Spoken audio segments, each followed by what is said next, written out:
आज हम लोग पढ़ेंगे अरविंद घोष के विचार। अरविंद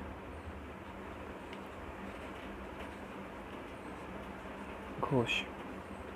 तो इससे पहले हम इनके विचारों को जानें, इससे पहले थोड़ा सा इनके जीवनी को देखते हैं। इनका जन्म 15 अगस्त 1872 ईस्वी में कोलकाता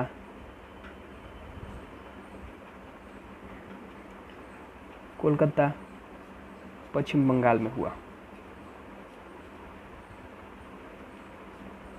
ठीक है। इनके पिता एक डॉक्टर थे। इन्हें युवा अवस्था में स्वतंत्रता संग्राम के क्रांति के रूप में भाग लिया, किंतु बाद में ये एक योगी बन गए। ठीक है। तो शुरुआत में ये क्या हुआ, स्वतंत्रता संग्राम में शामिल हुए, लेकिन बाद में क्या हो गया, एक योगी के रूप में अपना जीवन यापन किया। इन्होंने पांडिचेरी में एक आश्रम की स्थापना की, जहां वेद उपनिषदों ग्रंथों आदि का टीका लिखा। ठीक है।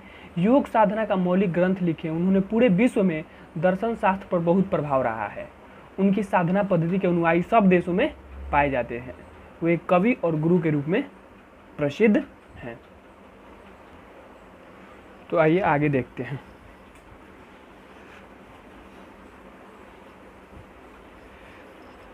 इनके विचारों का जो मूल केंद्र है वो राष्ट्रवाद रहा है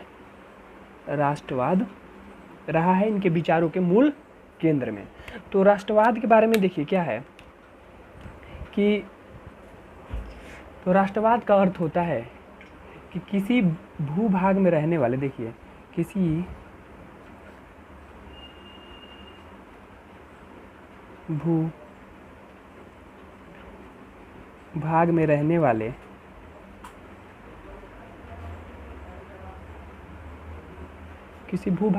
वाले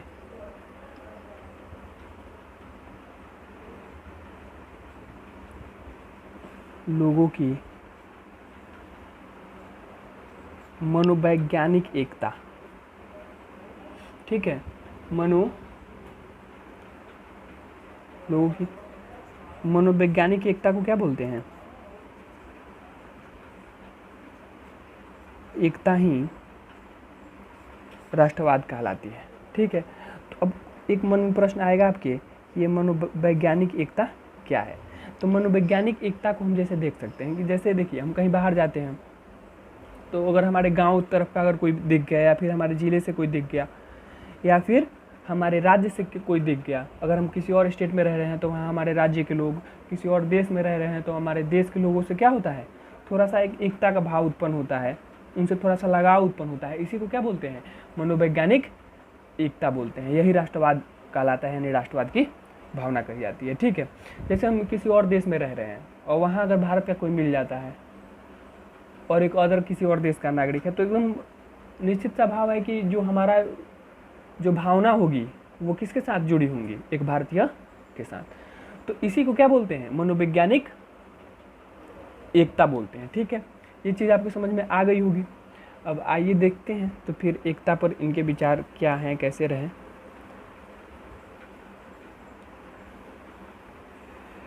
तो जो देखिए राष्ट्रवाद है ना, राष्ट्रवाद पे भारत में राष्ट्रवाद पर सबसे पहले काम किसने किया था, विवेकानंद ने। ठीक है।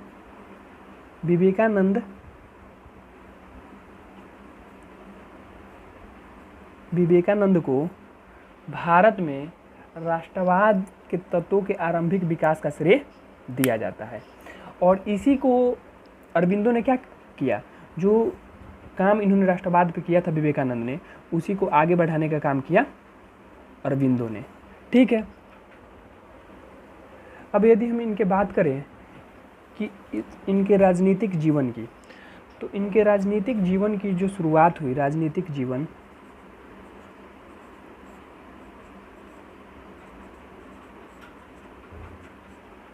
इनके राजनीतिक जीवन की जो शुरुआत हुई वो 19वीं शताब्दी के अंतिम दशक से शुरू हुई। 19वीं शताब्दी के अंतिम दशक से। ठीक है। और इसका कारण क्या था कि इंग्लैंड में जो है अंग्रेजी शिक्षा के लिए इंग्लैंड में अपने जीवन का 13 वर्ष वहाँ पे बिताए। फिर जब ये भारत आए तो भारत में इतिहास और दर्शन का इन्होंने अध्ययन किया।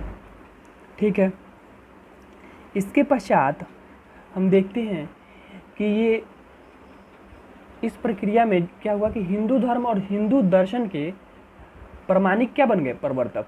वहाँ से ये हिंदू धर्म में इनका जो विश्वास था वो काफ़ी बढ़ गया जब इतिहास दर्शन की वो शिक्षा लिए भारत में। ठीक है, तो ये तो हो गई कि राजनीतिक जीवन में इनका प्रवेश कैसे हुआ। इसके बाद देखते हैं तो प्रवेश के बाद इन्होंने क्या किया राजनीतिक जीवन में। जब ये इनके राजनीतिक जीवन का शुरुआत हुआ तो उसके बाद क्या हुआ, देखिए सबसे पहले ये कांग्रेस में जुड़े, कांग्रेस से जुड़े, एकमात्र संगठन था तब भारत में। और इसके बाद क्या हुआ कि यहाँ इसका एक उग्रपंथ से काफ़ी प्रभावित हुए और उग्रपंथी विचारधारा से प्रभावित होकर ये कांग्रेस में उग्रपंथ में शामिल हो गए। इसके बाद देखिए क्या हुआ कि जब बंगाल विभाजन का आंदोलन हुआ, बंगाल विभाजन आंदोलन हुआ तो इसमें उन्होंने बढ़ चढ़कर हिस्सा लिया बंगाल विभाजन आंदोलन में। लेकिन इसमें क्या हुआ, इस आंदोलन के परिणाम स्वरूप इसको दबाने के लिए क्या किया, अंग्रेजों ने इसको दबाने का प्रयास किया और इसमें दो लोग थे, तिलक और अरविंद, ये दोनों क्या कर लिए गए, गिरफ्तार कर लिए गए और लाला लाजपत राय को भी गिरफ्तार कर किसी अन्य जेल में भेज दिया गया। तो ये एक साथ थे, बाल गंगाधर तिलक और अरविंद। और इसके बाद जो क्या कहते हैं, जो लाला लाजपत राय थे उनको किसी अन्य जेल में भेज दिया गया। इनके एक भाई थे वीरेंद्र, ठीक है, वीरेंद्र घोष, तो उनको फांसी दे दिया अंग्रेज सरकार ने, राजद्रोह के जुर्म में उनको क्या कर दिया गया, फांसी दे दिया गया। लेकिन इनको क्या हुई, जेल भेजा गया। जब तक ये जेल में रहें उस दौरान इनको क्या कहते हैं कि कुछ आध्यात्मिक रहस्यवादी अनुभव हुए। ठीक है, और इसके बाद इन्होंने राजनीति छोड़ दी, यानी बंगाल विभाजन आंदोलन में शामिल हुए, वहाँ इनको जेल हुई और जेल के अंदर ही कहा जाता है कि इनको आध्यात्मिक और रहस्यवादी कई अनुभव हुए। जिसके बाद वो वहाँ से बाहर निकलने के बाद इन्होंने क्या किया, राजनीति छोड़ दी और योग और दर्शन पर अपना जीवन केंद्रित किया। तो उसके बाद कहाँ ध्यान देने लगे, योग एवं दर्शन पर इन्होंने ध्यान केंद्रित किया उसके बाद। ठीक है,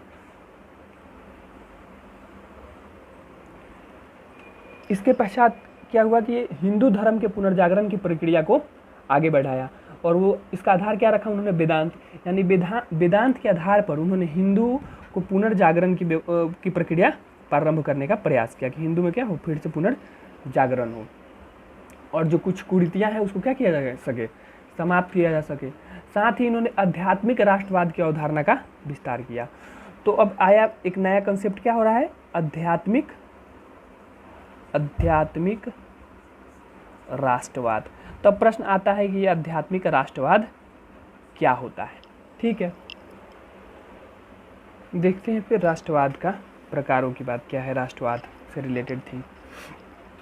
देखिए राष्ट्रवाद के दो प्रकार बताए गए हैं, कौन कौन, एक तो हो गया राजनीतिक राष्ट्रवाद और दूसरा सांस्कृतिक या आध्यात्मिक राष्ट्रवाद। ठीक है, सांस्कृतिक या आध्यात्मिक और एक राजनीतिक राष्ट्रवाद का बस इतना मतलब होता है कि एक देश है, एक संविधान हो, एक राष्ट्रीय ध्वज हो, एक राष्ट्रगान हो, मतलब राष्ट्रीय एकता की बात करता है। ठीक है, जबकि अगर सांस्कृतिक राष्ट्रवाद की बात करें तो ये वेद और उपनिषद से के विचार से प्रभावित होता है। ठीक है, इसी में क्या कहा जाता है, भूमि को माँ कह के संबोधित किया गया है। तो इसको अभी आगे और डीपली पढ़ना है तो इसको आगे देखेंगे। फिलहाल राष्ट्रवाद का मतलब इतना ही है। ठीक है, दो प्रकार के राष्ट्रवाद, जो कि आध्यात्मिक राष्ट्रवाद की बात आई है इसलिए मैंने बता दिया है कि एक राजनीतिक राष्ट्रवाद होता है और एक सांस्कृतिक। राजनीति का क्या बताया, एक देश, एक संविधान, एक राष्ट्रीय ध्वज। ठीक है, यानी राजनीतिक रूप से एकीकरण को हम राजनीतिक राष्ट्रवाद कहते हैं और सांस्कृतिक रूप से जो हम एक होंगे उसको क्या बोलेंगे, सांस्कृतिक राष्ट्रवाद। ठीक है, आगे आते हैं। कहने का मतलब कि देखिए, जो मैंने राष्ट्रवाद की परिभाषा बताते समय जो उदाहरण मैंने बताया था तो वो क्या हुआ, हम देश से रिलेटेड हो गए। यदि संस्कृति की बात करेंगे तो यहाँ हम क्या कहेंगे कि किसी धर्म, भाषा, क्षेत्र आदि इन सब चीज़ों को भी बात कर सकते हैं। साथ ही क्या है, जो वेद और उपनिषद से जो विचार आए हैं, भारत भूमि की एक जो कहते हैं कि देखिए भारत क्या है, कि भारत को विविधता में एकता वाला देश कहा जाता है, डाइवर्सिटी इन यूनिटी। या तो इतनी डाइवर्सिटी होने के बाद भी हम क्या करते हैं, एक साथ रहने की विचारधारा हमारे में है, एक साथ एकता की जो भाव है, तो इसी को क्या कहते हैं, सांस्कृतिक राष्ट्रवाद। कि भले ही हमारी भाषा अलग है, राज्य अलग है, सारी चीज़ें अलग अलग हैं, हाँ, खान पान, पहनावा ओढ़ावा सारी चीज़ें अलग है, लेकिन इसके बावजूद हम क्या हैं, एक हैं। क्यों? क्योंकि हमारी संस्कृति एक है। ठीक है। यदि अब हम इनके विचारों को देखें ना, जैसा कि मैंने बताया कि ये जब तक जेल में रहे उसके बाद आए तो इनमें थोड़ा सा चेंज आया। वो क्या चेंज आया, तो देखिए जेल में जाने और जेल से आने से पहले की बात देखिए। तो जेल में जाने से पहले ये क्या थे, राष्ट्रवादी थे। इन्होंने क्या किया था, बंगाल विभाजन में जो आंदोलन हुआ उसमें भाग लिया। ठीक है। इन्होंने क्या किया, निष्क्रिय प्रतिरोध के सिद्धांत का पालन किया। अभी एक तो राष्ट्रवादी थे, दूसरा एक क्वेश्चन आता है निष्क्रिय प्रतिरोध। निष्क्रिय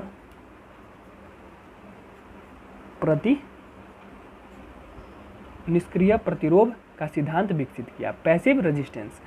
तो यानी निष्क्रिय प्रतिरोध, पैसिव रेजिस्टेंस क्या होता है कि इसके अंतर्गत ना जो व्यक्ति होता है वो किसी भी प्रकार के, अगर मान लीजिए कोई आदेश आता है शासन का, ठीक है, तो वो इसका विरोध करता है। ठीक है।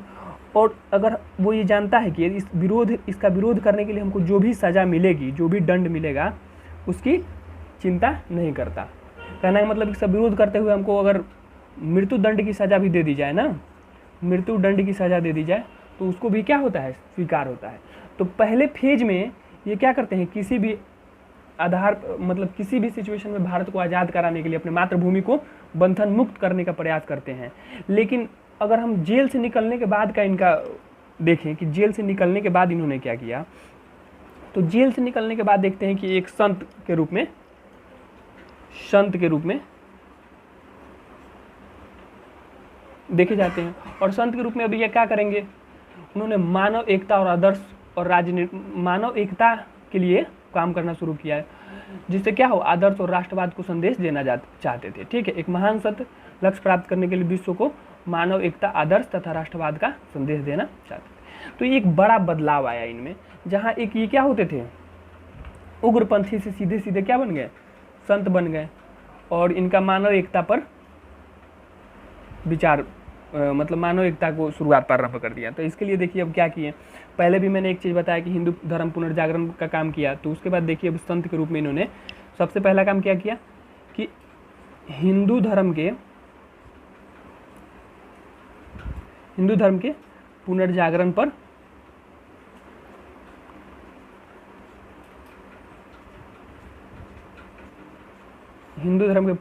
पर कार्य प्रारंभ किया। इन्होंने क्या किया कि इन्हें हिंदू धर्म के पुनर्जागरण का अग्रदूत माना जाता है। साथ ही इन्हें स्वामी विवेकानंद और बंकिम चंद्र चटर्जी जो थे, उनके छोड़े हुए जो अधूरे काम थे उसको ये पूरा करना चाहते थे। ठीक है। वेदांत के माध्यम से इन्होंने सच्चा संदेश दिया कि निस्वार्थ कर्म अथवा कर्मयोग, मतलब व्यक्ति को निस्वार्थ कर्म या फिर कर्मयोगी होना चाहिए। निस्वार्थ कर्म या कर्मयोगी का क्या मतलब होता है कि कर्म करो, फल की चिंता मत करो। तो इस चीज को इन्होंने आगे बढ़ाया वेदांत को आधार बनाकर। ठीक है। उनका विचार था कि वेदांत के माध्यम से ही भारत में जागरूकता को बढ़ावा दिया जा सकता है।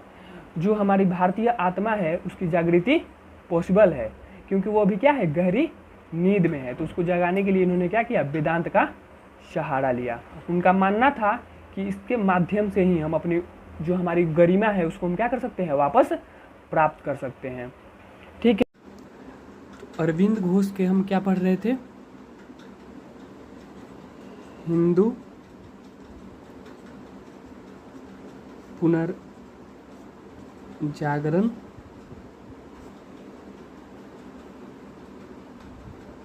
हिंदू धर्म के पुनर्जागरण की बात कर रहे थे। तो देखिए एक तो इन्होंने जो हम पहले बात कर चुके हैं कि निष्काम कर्म पे बात किया, जिसमें क्या कहा जाता है, अपने कर्तव्यों का पालन करते रहना चाहिए। हैं, गीता में भी ये चीज़ें श्री कृष्ण ने कही हैं।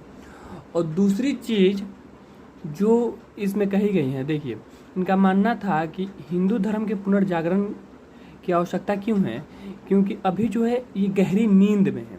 जो भारतीय संस्कृति है या भारतीय जो व्यवस्था है, हिंदू धर्म जो है वो गहरी नींद में है। तो इसके लिए क्या है, इसको जागृति का आह्वान ये करना चाहते थे। ठीक है, गहरी नींद में है और ये जागृति का आह्वान करना चाहते थे। तो एक चीज़ तो ये थी। दूसरी जो इम्पोर्टेंट थिंग था वो ये था, इनका एक स्टेटमेंट है कि हिंदू धर्म को पुनर्जीवन करने के लिए प्रत्येक व्यक्ति को जागना पड़ेगा। हिंदू धर्म को अतीत के वस्त्र बदल लेने चाहिए ताकि इसका सुंदर रूप उभर के सामने आ सके। ठीक है, तो सुंदर रूप उभरने से क्या मतलब है, सुंदर देखिए क्या है कि देखिए नए वस्त्र से इनका क्या मतलब है, कहने का मतलब है हिंदू धर्म को अपने अतीत के वस्त्र त्याग देने चाहिए, यानी नए वस्त्र धारण करना चाहिए। नए वस्त्र से इसका मतलब हो गया रूप, यानी नया रूप में, यानी ऐसी जो कुछ कुरीतियाँ हैं। देखिए क्या है कि समाज जैसे जैसे हम आगे आते हैं तो हमको धीरे धीरे कुछ चीज़ में बदलाव की आवश्यकता होती है। और धर्म क्या है, रूढ़िवादिता के विषय। आप धर्म के विरुद्ध कोई बात कहेंगे तो फिर सारे लोग आपके विरुद्ध हो जाएंगे।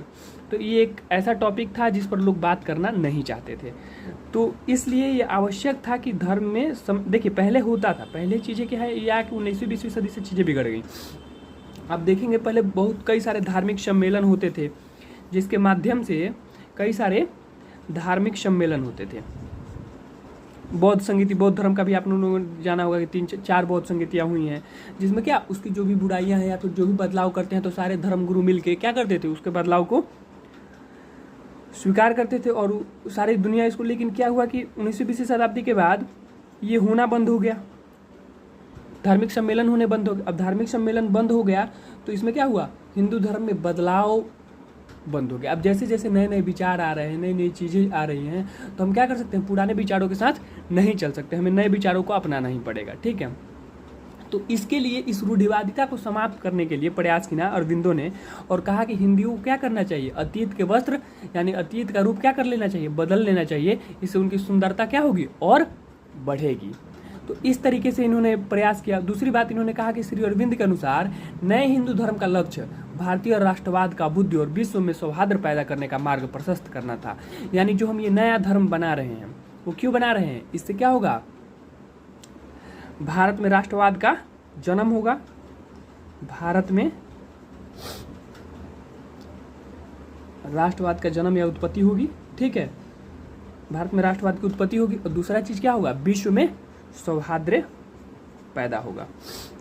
तो ये इनका ये उद्देश्य बताते हैं कि क्या उद्देश्य है। ठीक है, अब देखिए इसमें 2-3 चीज़ें और हैं। क्या में अब नेक्स्ट हम लोगों को जो पढ़ना है 2-3 चीज़ों में, वो है आपका कि जो है ब्रिटिश शासन के दुष्प्रभाव पर अरविंद का क्या विचार था। ठीक है, तो नेक्स्ट हम पढ़ते हैं कि ब्रिटिश शासन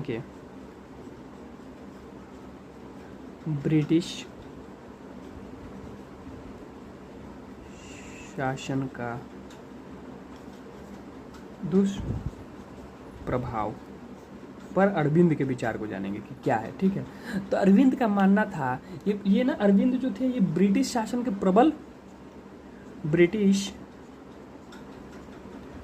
प्रबल आलोचक थे। ठीक है, मतलब ये नहीं चाहते थे कि भारत में ब्रिटिश का शासन रहे।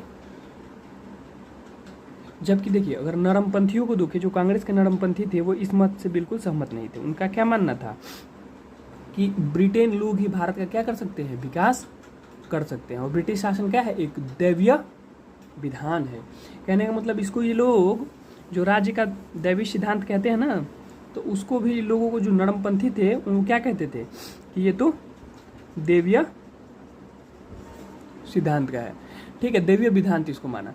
लेकिन इन्होंने क्या कहा था कि अधिकांश भारतीय लोगों के लिए ये क्या है, अभिशाप है, क्योंकि भारत में ब्रिटिश शासन ने भारतीय लोगों में नैतिक और मानसिक ऊर्जाओं को नष्ट कर दिया है। ब्रिटिश शासन में भारत की अर्थव्यवस्था को भी बर्बाद किया है, भारत को एक स्वतंत्र राष्ट्र के रूप में विकसित होने नहीं दिया। ठीक है, ब्रिटिश शासन ने भारतीयों को भीड़ में बदल दिया, तो इस तरीके की इन्होंने क्या किया, कई सारे, जिसमें ना तो कोई शक्ति का केंद्र था और न ही प्रतिरोध का कोई माध्यम। भारत में ब्रिटिश सरकार अफसरशाही निरंकुशता का सबसे बुरा रूप है, जिसे लूट और आधिपत्य को प्रोत्साहित किया है। ठीक है, तो इस तरीके की चीज़ें इन्होंने ब्रिटिश शासन की आलोचना करते हुए कही।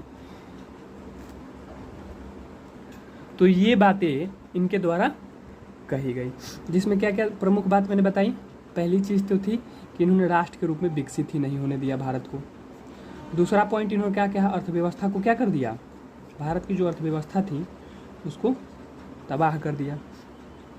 ठीक है, तीसरी जो इनका कहना था कि इन्होंने क्या किया, भारतीयों को एक भीड़ रूप बना दिया, जिसमें ना तो ये कभी कोई शक्ति का केंद्र था और न ही कोई ना ही ये लोग किसी का विरोध करते थे या प्रतिरोध का माध्यम था। ठीक है, साथ ही इन्होंने कहा कि इससे क्या है, ब्रिटिश के आने से अफसरशाही जो है, अफसरशाही, ठीक है, यानी अफसरों का बोलबाला और उन्हीं की निरंकुशता, यानी वो पूरी तरीके से क्या है, निरंकुश हैं, जो लूट और आधिपत्य को क्या करते हैं, प्रोत्साहन देते हैं। इनका मानना था कि ब्रिटिश शासन में लाभ क्या, मतलब कहने का मतलब है कि अगर हमको स्वतंत्रता चाहिए, कहने का मतलब है कि अगर हम स्वशासन नहीं करते हैं तो तो हमारा तब तक भला नहीं हो सकता। यानी सबसे ज़्यादा आवश्यक इन्हें किस चीज़ को माना, भारत के विकास हेतु स्वशासन को माना, और बताया कि ये जो ब्रिटिश शासन है उसके दुष्प्रभाव क्या है, ये हमें राष्ट्र नहीं बनने दिया, अर्थव्यवस्था को बर्बाद कर दिया, भारतीयों को भीड़ में बदल दिया, और ये अफसरशाही के माध्यम से जो है लूट को अंजाम दे रहे हैं। इनका मानना था कि भारत की आत्मा तब तक स्वतंत्र नहीं हो सकती जब तक पूर्ण स्वतंत्रता प्राप्त नहीं हो जाती। ठीक है, तो इस तरीके से इन्हें ब्रिटिश शासन के दुष्प्रभाव पे बात की थी। आइए देखते हैं कि अब नेक्स्ट क्या है। नेक्स्ट देखिए, जो जानना है ना अरविंदो का, ये है इनका कि नरमपंथियों पर इनके क्या विचार थे, यानी जो उस समय नरमपंथी थे उन पे इनके विचारों को देखते हैं कि नरमपंथी पर इनका विचार क्या था। तो देखिए, नरमपंथी जो लोग थे वो ब्रिटिश शासन को क्या कहते थे, दैवीय विधान मानते थे। उनका दृष्टिकोण था कि जो ब्रिटिश शासन क्या है, दैवीय विधान है। ठीक है, तो इसका ये कभी समर्थन इन्होंने नहीं किया। ठीक है, इसके लिए उन्होंने क्या किया, देखिए वहाँ उस समय पुणे में एक समाचार पत्र प्रकाशित होता था जिसका नाम था इंदु प्रकाश। तो इन्होंने क्या किया कि उसमें न्यू लैंप्स फॉर ओल्ड, क्या, न्यू लैंप्स फॉर ओल्ड शीर्षक से एक श्रृंखला, मतलब लेख की एक श्रृंखला शुरू की, और इसके माध्यम से उन्होंने लगातार जो है नरमपंथियों की क्या की, आलोचना की। ठीक है, तो ये इसको एक बार देख लीजिए आप लोग कि ये जो नरमपंथी क्या थे, दैवीय विधान मानते थे, यानी ईश्वर की इच्छा से ये हम यहाँ पे शासन कर रहे हैं और ये हमें क्या बनाएंगे, भारत को विकसित यही बना सकते हैं। दूसरी चीज क्या थी कि इन्होंने पुणे में एक समाचार पत्र आता था जिसका नाम था इंदु प्रकाश है, इसमें इन्होंने एक न्यू लैंप्स फॉर ओल्ड के शीर्षक से हेडिंग, यानी तो इसके माध्यम से इन्होंने क्या किया, नरमपंथियों की आलोचना प्रारंभ कर दी, कड़ी आलोचना की इसके माध्यम से। ठीक है, आगे देखते हैं।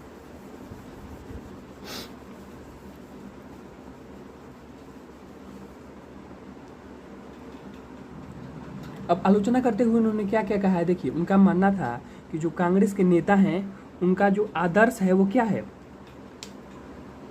जो कांग्रेस के नेता हैं उनका आदर्श अत्यंत संकुचित है, उनकी सोच जो है एकदम संकुचित सोच वाला इन्होंने कांग्रेस के नेताओं को बताया, जो नरमपंथी नेता थे। ठीक है, उनको क्या कहा कि ये अत्यंत संकुचित सोच वाले हैं। दूसरा इन्होंने कहा कि जनता के विकास से, सामाजिक विकास से इनका कोई सरोकार नहीं है। ठीक है, ये काफ़ी उदासीन है, उदासीन,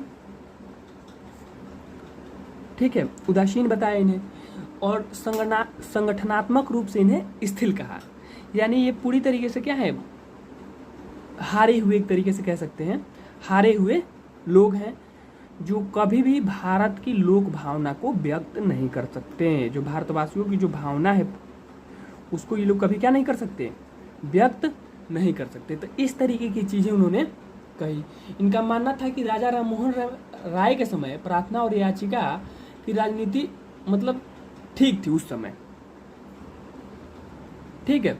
तो उनका मानना था कि जब राजा राममोहन राय थे ना, तो उस समय का सिचुएशन ऐसा नहीं था कि भारत जो है डायरेक्टली इसका विरोध कर सके। लेकिन अब जो ऐसा सिचुएशन नहीं है, अब क्या है, भारत मजबूत तरीके से है उनका विरोध कर सकता है, अंग्रेजों का विरोध कर सकता है, ठीक है, पश्चिमी शासन का विरोध कर सकता है। अतः वो लोगों को ये ध्यान आकृष्ट नहीं कराना चाहते थे कि जो भारत में ब्रिटिश शासन में बने रहने के समर्थक हैं वो, ठीक है, वो कांग्रेस के उदार नेता जॉन मार्ले से बहुत आशा नहीं करनी चाहिए, क्योंकि वो साम्राज्यवाद के प्रबल समर्थक हैं। मतलब उनका मानना था कि देखिए जो कांग्रेस के नेता है ना, जॉन मार्ले उदार नेता कहे जाते थे कांग्रेस के, तो उनसे आप बहुत आशा नहीं कर सकते। वो क्या है, साम्राज्यवाद के प्रबल समर्थक, यानी जो साम्राज्यवाद का मतलब पता है आपको, साम्राज्यवाद के प्रबल समर्थक है जॉन मार्ले, यानी जो अंग्रेजों की सत्ता को क्या कर रहा है, स्वीकार करने वाला है, ठीक है। इन्होंने क्या किया कि कांग्रेस की नीतियों में पूर्ण परिवर्तन की मांग की, कि इसे पूरी तरह बदल दिया जाना चाहिए। ये जो मौन अनुमति है वो क्या है, अनुनय बनने की राजनीति है, इसके स्थान पर क्या करना चाहिए, नए नीतियों और कार्यक्रमों को अपनाना चाहिए। तो ये सारी चीज़ें ये अरविंद घोष ने कही और नरमपंथियों का क्या किया, विरोध किया कांग्रेस में। तो देखिए अब नेक्स्ट टॉपिक जो है वो जो हमें पढ़नी है वो क्या है कि राजनीति के महत्व पर श्री अरविंद का विचार क्या था। तो यह राजनीति के महत्व पर भी इनका विचार था कि भाई राजनीति का महत्व क्या है, राजनीति का महत्व पर इनके विचार को देखते हैं। तो इस संबंध में इनका मानना था कि बंगाल के विभाजन के बाद देश में जबरदस्त उथल पुथल हुई है। व्यापक संख्या में लोग कांग्रेस दल के उग्र गुट के नेतृत्व में स्वदेशी आंदोलन में शामिल हो रहे हैं। तो इसी दौरान इन्होंने भी क्या किया, अरविंद ने जो है कांग्रेस ज्वाइन की थी, उसको उग्रपंथ में ये शामिल हुए थे।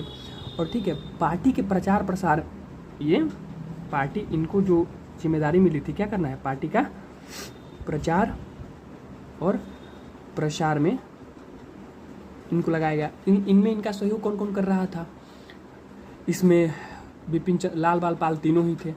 तो लाल बाल पाल के सहयोग से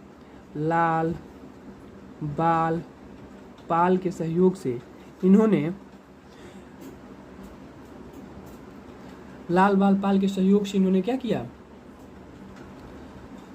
जनता के विचारों को, जनता की इच्छाओं और आकांक्षाओं के अनुसार जो है मतलब भारत में आंदोलन को शुरुआत करने के पेशकश रखी, ठीक है। अब इनका क्या मानना था कि राज्य क्या, इन्होंने मतलब जो व्यवस्था अपनाई भारत की स्वतंत्रता के लिए, जो चीज़ें आवश्यक मानी वो 4 चीज़ें थी। कौन कौन, पहला इन्होंने कहा कि स्वराज, क्या कहा पहला, स्वराज। दूसरा इन्होंने क्या कहा, स्वदेशी। तीसरा इन्होंने क्या कहा, स्वराज, स्वदेशी और राष्ट्रीय शिक्षा, और चौथा बहिष्कार, ठीक है। इन 4 माध्यमों से राष्ट्रीय शिक्षा, स्वदेशी, स्वराज और बहिष्कार, इनके प्रयोग से हम क्या कर सकते हैं, इनके माध्यम से भारत को स्वतंत्र कराया जा सकता है। अब चारों का मतलब समझ लेते हैं। देखिए स्वराज का क्या मतलब होता है, यानी भारतीयों के द्वारा भारत का शासन कौन करेगा, भारत के लोग। स्वदेशी का अर्थ क्या है, जो वस्तुएं केवल अपने देश में बनाई गई हो उसी का प्रयोग करेंगे। तीसरा राष्ट्रीय शिक्षा का तात्पर्य से क्या मतलब है, राष्ट्रीय शिक्षा का तात्पर्य क्या है, तो भारतीयों को ऐसी शिक्षा प्रदान करना जो उनके स्वभाव, आवश्यकताओं और संस्कृति के अनुरूप हो। तो इन चीज़ों पर उन्होंने विशेष रूप से काम किया। बहिष्कार किसका, तो इंग्लैंड में बनी वस्तुओं का प्रयोग से बहिष्कार। तो ये 4 बातें जो हैं भारत में राष्ट्रीय भावना में लोगों को क्या प्रशिक्षित और स्वाधीनता की रचयिता बनाने के लिए जरूरी थी। तो भारत के लोग में जो राष्ट्रीय भावना उत्पन्न करने हेतु, ठीक है, और स्वाधीनता हेतु ये 4 चीज़ें आवश्यक बताई इन्होंने: स्वराज, स्वदेशी, राष्ट्रीय शिक्षा और बहिष्कार। ठीक है, इस प्रकार अरविंद ने राजनीति का अर्थ आत्म विकास और स्व सहायता था। उन्हें आशा था कि इससे लोगों को राष्ट्र भावना का संचार होगा।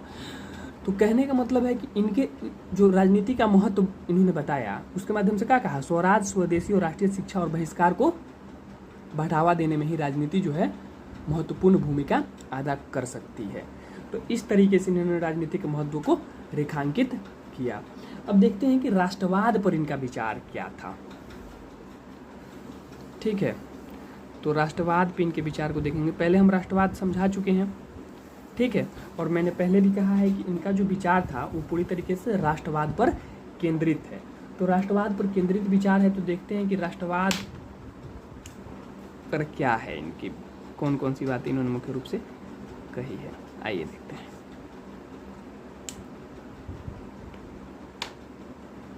तो अरविंद को भारत में भारतीय राष्ट्रवाद का अवतार इन्हें कहा गया है। अवतार का मतलब आप लोग समझते हैं कि इनके द्वारा ही भारत में राष्ट्रवाद लाया गया। बंकिम चंद्र चटर्जी, तिलक, दयानंद सरस्वती के साथ साथ इन्होंने भारत में राष्ट्रवाद के सिद्धांत को विकसित किया। ठीक है, श्री अरविंद राष्ट्रवाद के सिद्धांत नौ वेदांत दर्शन पर आधारित था, जिसमें मानव एकता और ईश्वर के एकत्व पर विचार किया गया। इसमें मुख्यतः किन 2 चीज़ों पर विचार किया गया? एक था मानव एकता और दूसरा था ईश्वर का एकत्व। ईश्वर का एकत्व, ठीक है। इनका मानना था कि भारत में कई सारे मतभेद थे, बाहरी मतभेद थे, कई सारी विविधताएं थी, इसके बावजूद भारत में क्या है? एकता है, क्योंकि भारत के पुनर्जीवन के लिए इसे शारीरिक, नैतिक और भौतिक और आध्यात्मिक शक्ति की जरूरत है। राष्ट्र शक्ति अथवा बल उसकी एकता पर निर्भर था। ठीक है, कहने का मतलब कोई भी राष्ट्र जो होता है वो अपनी उसकी जो शक्ति होती है वो उसके आंतरिक एकता पर आधारित होती है। इन्होंने बंकिम चंद्र चटर्जी, जिन्होंने क्या कहा, भारत को माता माना है, उस पर इन्होंने बल दिया। इन्होंने भी भारत को माता ही कहा है। तो इसके माध्यम से देखिए उन्होंने क्या किया, भारत को माता कहा, भारत को माता माना। ठीक है, और उनका मानना क्या था, इसको मिटा दें,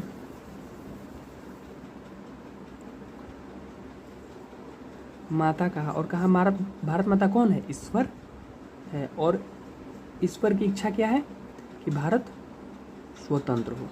ठीक है, तो इस तरीके से उन्होंने लोगों को समझाने का प्रयास किया। सोचिए कि जब आप कहेंगे कि भाई भारत कौन है? माता है, हमारी माता है, और हमारे माता को कि अंग्रेजों द्वारा क्या कर लिया गया है? अंग्रेजों के बंधन में हमें इसे मुक्त कराना है। तो एक जो जनता से जुड़ाव जो एक स्थापित होगा, हाँ, उसे नहीं, लोगों के मन में ये भावना आएगी कि अरे हमारी माता को कैसे किसी ने बंदी बना के रखा है, हम उसे क्या करेंगे, स्वतंत्र करा के ही दम लेंगे। तो इस तरीके की भावना को जो है जगाने का प्रयास किया अरविंदो ने, ठीक है, अपने राष्ट्रवाद के द्वारा। देखिए राष्ट्रवाद में क्या है ना कि राष्ट्रवाद की जो पश्चिमी विचार है, चूंकि राष्ट्रवाद एक पश्चिमी विचार था, तो उसमें वो लोगों का मानना था कि राष्ट्र कौन होगा? जिसकी एक भाषा होगी, ठीक है, एक धर्म होगा, एक भाषा होगी, एक धर्म होगा, हाँ, और एक संस्कृति होगी। तो उन लोगों का मानना था कि ऐसे में भारत क्या है, भारत कभी राष्ट्र बन ही नहीं सकता, कभी राष्ट्र बन ही, लेकिन इन्होंने क्या किया, इसकी आलोचना की कि ऐसा बिल्कुल नहीं है कि भारत राष्ट्र नहीं बन सकता। ठीक है, इनका मानना था कि देखिए जो राष्ट्र का विचार है वो क्या है, मनोवैज्ञानिक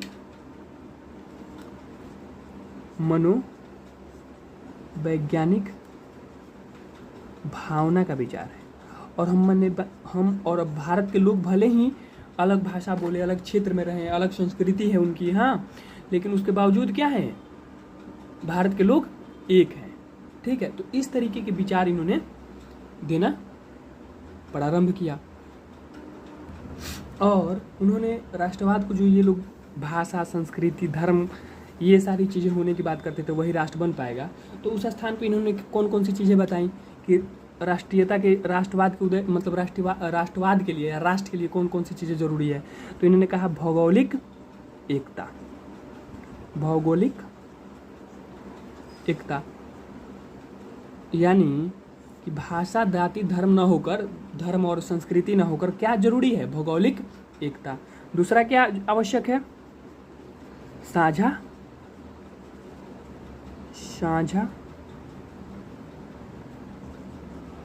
अतीत, ठीक है। तीसरी क्या, एकता को प्रोत्साहित करने वाला सामान्य हित, यानी जो हमारा सामान्य हित होगा, यानी सबका हित, यहाँ पे रहने वाले लोगों को। और चौथा इन्होंने क्या बनाया, अनुकूल राजनीतिक परिस्थितियाँ। तो जो वो लोग क्या कहते थे, एक जो वेस्टर्न था वो क्या कहता था, एक धर्म, एक भाषा और एक संस्कृति, ये होगी तभी कोई राष्ट्र बन सकता है। ऐसे में भारत में तो कई सारे धर्म हैं, कई सारी भाषाएं बोली जाती हैं और कई सारे संस्कृतियां भी हैं। तो ऐसे में लोगों को मानना था कि भारत कभी राष्ट्र बन ही नहीं सकता। लेकिन इन्होंने क्या कहा कि भारत में क्या है, भौगोलिक एकता है, साझा अतीत है और सामान्य हित है। इस भौगोलिक एकता का मतलब समझते हैं, यानी भौगोलिक रूप से हम क्या है, एक हैं। साझा अतीत का मतलब होता है कि हमारा इतिहास जो है वो एक जैसा है। और सामान्य हित का मतलब है कि जो अगर कोई चीज़ होता है तो जो उसके लिए अच्छा है वही चीज़ हमारे लिए भी बेहतर होगा। तो इस कारण भारत में क्या है, राष्ट्रवाद के विकास के संभावनाएं हैं और भारत एक राष्ट्र बन के रहेगा, भारत में राष्ट्रीय एकता स्थापित होके रहेगी, ठीक है। तो इस तरीके से जो पश्चिमी राष्ट्रवाद का विचार था उसको खंडित करते हुए इन्होंने नए राष्ट्रवाद की व्याख्या की।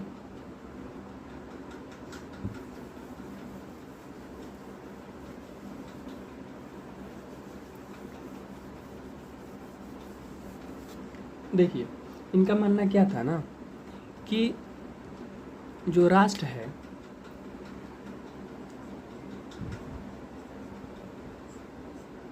क्या है, माता है। और भारत को देखिए किस प्रकार से इन्होंने डिस्क्राइब किया कि अगर आप देखेंगे, ये अगर भारत का मैं एक छोटा सा रॉफ मैप बना दे रहा हूँ, ये क्या है, ठीक है, ये अपना नॉर्थ ईस्ट हो गया।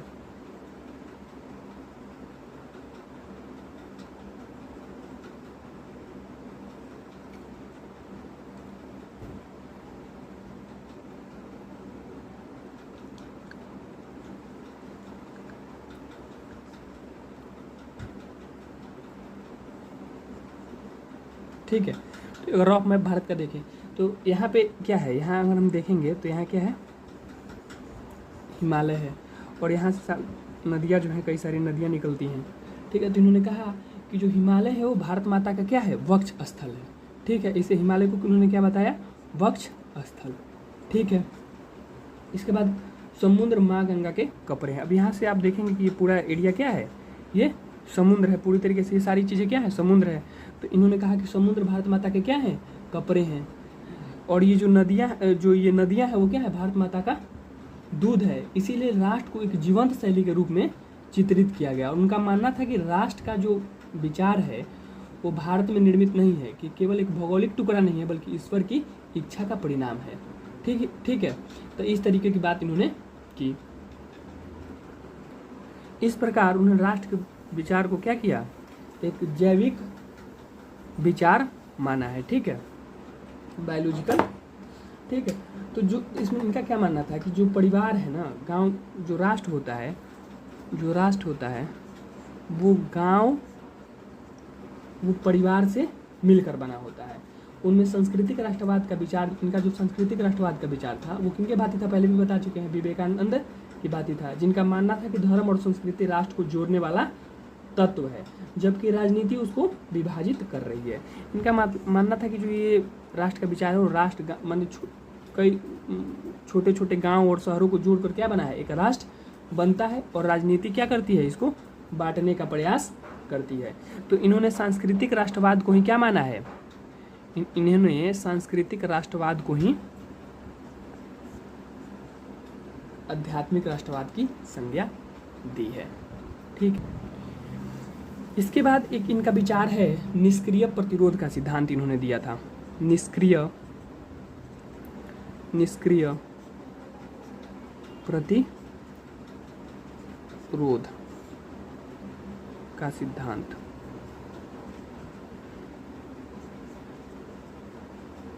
इसके अनुसार देखिए इनका मानना था कि भारतीयों को जो स्वराज प्राप्त करना है तो उसके 3 तरीके हो सकते हैं। स्वराज हेतु 3 तरीके हो सकते हैं। पहला क्या हो सकता है कि प्रार्थना के द्वारा, प्रार्थना यानी याचिका के माध्यम से हम क्या कर सकते हैं, कहें कि हमको भाई स्वराज दे दीजिए।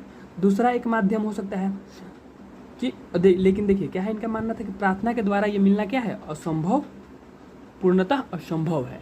ठीक है, तो यानी प्रार्थना से हमको मिलेगा नहीं। दूसरी चीज, दूसरा जो माध्यम हो वो क्या हो सकता है, सशस्त्र विद्रोह, यानी शस्त्र के साथ, यानी डायरेक्ट वार। तो वो भी तत्कालीन सिचुएशन में पॉसिबल नहीं था, सशस्त्र विद्रोह भी।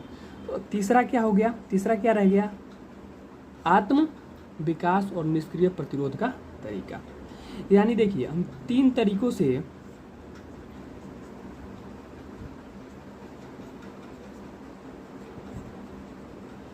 तीन तरीके हैं हमारे पास स्वशासन हासिल करने के। एक तो या तो हम प्रार्थना याचिका के आधार पर, तो उससे तो मिलने से रहा। दूसरा है सशस्त्र विद्रोह, तो वो तत्कालीन परिस्थितियों में पॉसिबल नहीं था। तो तीसरा जो पॉसिबल इनके मतलब इन्होंने देखा कि पॉसिबल क्या है, तो आत्म विकास और निष्क्रिय प्रतिरोध। तो आइए देखते हैं कि आत्म विकास और निष्क्रिय प्रतिरोध के अंतर्गत क्या चीज़ें आती हैं।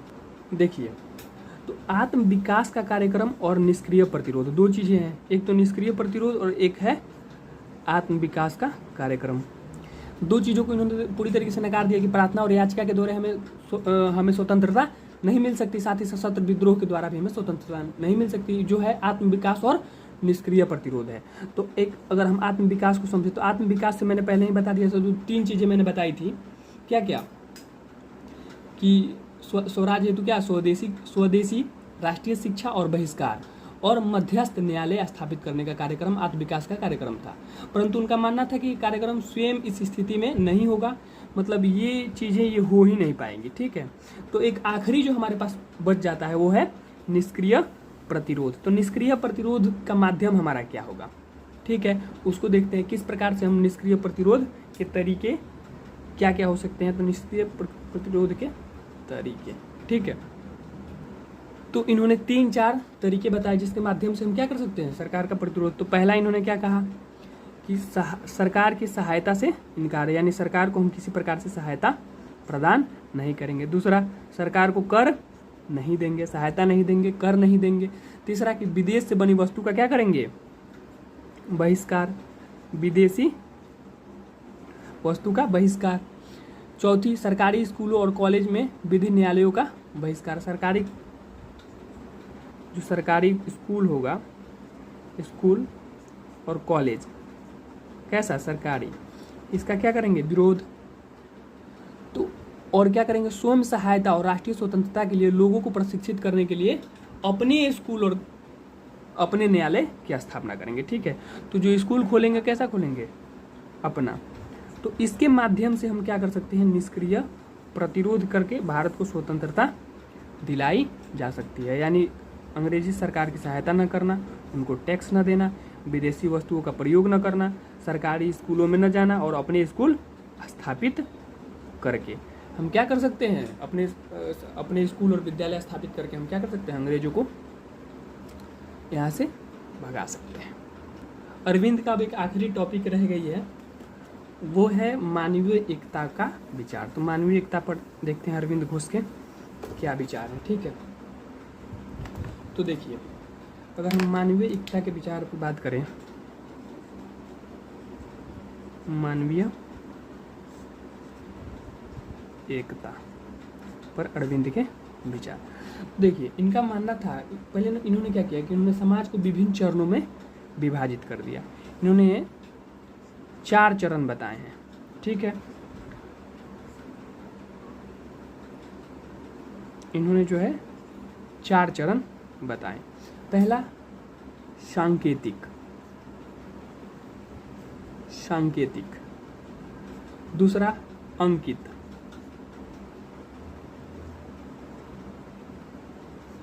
तीसरा परंपरावादी वादी, ठीक है। और चौथा व्यक्तिवादी तार्किक वादी तार्किक, ठीक है। तो इसको हम एक एक करके समझते हैं। देखिए, सांकेतिक से इनका तात्पर्य था कि समाज के विकास का यह आरंभिक रूप है जहां जनजातीय समाजों का विकास हुआ। तो ये वो पीरियड था जब क्या था, जनजातीय, यानी जो लोग आदि मानव काल से रिलेट आप कर सकते हैं कि उस तरीके से लोग रहते थे। फिर क्या हुआ, अंकित आया, यानी टाइपल, सिंबॉलिक इसको बोलते हैं टाइपल, इसको कन्वेंशनल, ठीक है। तो देखिए, तो उसके बाद टाइपल में क्या हुआ कि यह समाज के विकास का दूसरा चरण था, ठीक है। समाज में धर्म नैतिकता को बढ़ावा देने के लिए समाज में और समाज को नियंत्रित करने के लिए विभिन्न प्रकार के धार्मिक ग्रंथों का निर्माण हुआ। इसमें क्या हुआ ना कि देखिए, समाज का विकास का ये दूसरा चरण इसको कहा जाता है। इसके अंतर्गत क्या, धर्म और नैतिकता को समाज में बढ़ावा देने के लिए और समाज को नियंत्रित करने के लिए कई सारे धार्मिक ग्रंथों का निर्माण हुआ, ठीक है। और तीसरा चरण को बोलते हैं परंपरावादी। चूंकि अब ये इसका निर्माण हो गया कई सारे धार्मिक ग्रंथों का, तो ये क्या चीज़ है, ये परंपरा का रूप ले लिया, जो आने वाले समय में जिसका बदलाव होना आसान नहीं रहा। तो इसलिए क्या हुआ कि परंपरावाद में क्या हुआ कि कई सारी परंपराएं का महत्व बढ़ गया और समाज में विषमता में वृद्धि हो गई। तो अगर अब जब विषमता आएगी तो आदमी को क्या होना पड़ेगा, तार्किक। तो विवेकानंद की भांति ने, अरविंदो ने भी क्या माना कि वैज्ञानिक विकास को सर्वोच्च, मतलब क्या किया इसमें, मतलब ये जो विषमता को समाप्त करने के हेतु लोगों को कहा कि लोगों को तार्किक होना चाहिए। लेकिन एक चीज़ है, इन्होंने, एक मिनट इसको मिटा लें, इसमें क्या हुआ कि इन्होंने वैज्ञानिक विकास को जो है, इन लोगों ने भी वैज्ञानिक, वेस्ट क्या कहता था, यानी पश्चिमी देश क्या कहते थे कि वैज्ञानिक विकास आवश्यक है। लेकिन इनका मानना था कि वैज्ञानिक विकास जो है वो सर्वोच्च अवस्था नहीं है, मानव के विकास की सर्वोच्च अवस्था नहीं है, इनका मानना था। देखिए, इन्होंने क्या किया कि विज्ञान और तकनीकी को कहा कि इनका अपना अलग महत्व है, उसको पूरी तरीके से क्या किया, यूरोप के विकास को पूरी तरीके से क्या किया, इनकार नहीं किया। तो कहीं का मतलब वैज्ञानिक विकास को उन्होंने कहा कि देखिए इनका अपना अलग महत्व है, परंतु उन्होंने कहा कि भौतिक एवं वैज्ञानिक विकास क्या है, सामंजस्य या अध्यात्म के साथ होना चाहिए। इसमें अध्यात्म को आप इग्नोर नहीं कर सकते, यानी वैज्ञानिक के साथ साथ सामाजिक और आध्यात्मिक विकास का होना भी क्या है, आवश्यक है। यही कारण था कि इन्होंने पूरी तरीके से जो समाजवाद और उदारवाद था उसके विचार को भी क्या किया, नकार दिया। देखिए कैसे, अब इनका मानना था कि एक, अगर हम इधर क्या रख ले, समाजवाद और ये हो गया उदारवाद। तो देखिए, दोनों, उदारवाद किस चीज को मानता है, स्वतंत्रता को, ठीक है, और ये किसकी बात करता है, क्षमता की। तो उनका मानना था कि जो उदारवाद की स्वतंत्रता है वो स्वतंत्रता ना होकर क्या है, स्वच्छंदता है, ठीक है, स्वच्छंद हो गया है व्यक्ति। और दूसरी तरफ अगर समाजवाद की जो समता है वो क्या है, पूरी तरीके से कृत्रिम है। इससे क्या होगा, मानवीय एकता स्थापित नहीं होगी। तो ये दो चीज इन्होंने यहाँ पे समाजवाद का भी इन्होंने आलोचना की और उदारवाद की भी आलोचना की। इसकी स्वतंत्रता को स्वच्छंदता बताया और समता को क्या कहा, एक कृत्रिम समानता स्थापित होगी। इससे क्या होगा, मानवीय एकता को बढ़ावा नहीं मिलेगा, ठीक है। तो अब बात आती है कि भाई ये मानवीय एकता क्या है, जिसको स्थापित करने के लिए इतनी सारी बातें हो रही हैं। तो मानवीय एकता को उन्होंने कहा क्या है कि वास्तविक एकता आध्यात्मिक या आत्मिक होती है, ठीक है, भौतिक या बाहरी नहीं होती। इसके अनुसार वास्तविक सत्य क्या है, ब्रह्म, ठीक है। दूसरी चीज कि व्यक्ति की चेतना वो ब्रह्म के बीच क्या होता है, सुपर माइंड के द्वारा संबंध स्थापित किया जा सकता है। प्रत्येक व्यक्ति में ब्रह्म का एक अंश है। तो पहला लाइन कह रहा है, पहली बात क्या कह रही है कि ब्रह्म सत्य है। दूसरा क्या कह रहा है कि प्रत्येक व्यक्ति में ब्रह्म का अंश है। और तीसरी बात क्या कह रहे हैं कि ब्रह्म का जो व्यक्ति की चेतना है वो ब्रह्म के बीच एक सुपर माइंड के द्वारा संबंध स्थापित किया जा सकता है। यानी व्यक्ति में, ठीक है, और ब्रह्म में सुपर माइंड के द्वारा संबंध स्थापित किया जा सकता है। तो ये मुख्यतः इनके विचार हैं अरविंदो के, और इसके बाद हमको नहीं लगता है कि और कोई चीज़ इसमें रह जाता है। इतनी ही चीज़ें हैं और ये हर प्रकार के एग्ज़ाम के लिए काफ़ी है, चाहे आप IAS एग्ज़ाम दे रहे हो, IAS ऑप्शनल, या फिर नेट JRF दे रहे हो, या अपने किसी यूनिवर्सिटी विश्वविद्यालय का एग्ज़ाम दे रहे हो, सब के लिए मेरे हिसाब से ये काफ़ी होगा। ठीक है, धन्यवाद।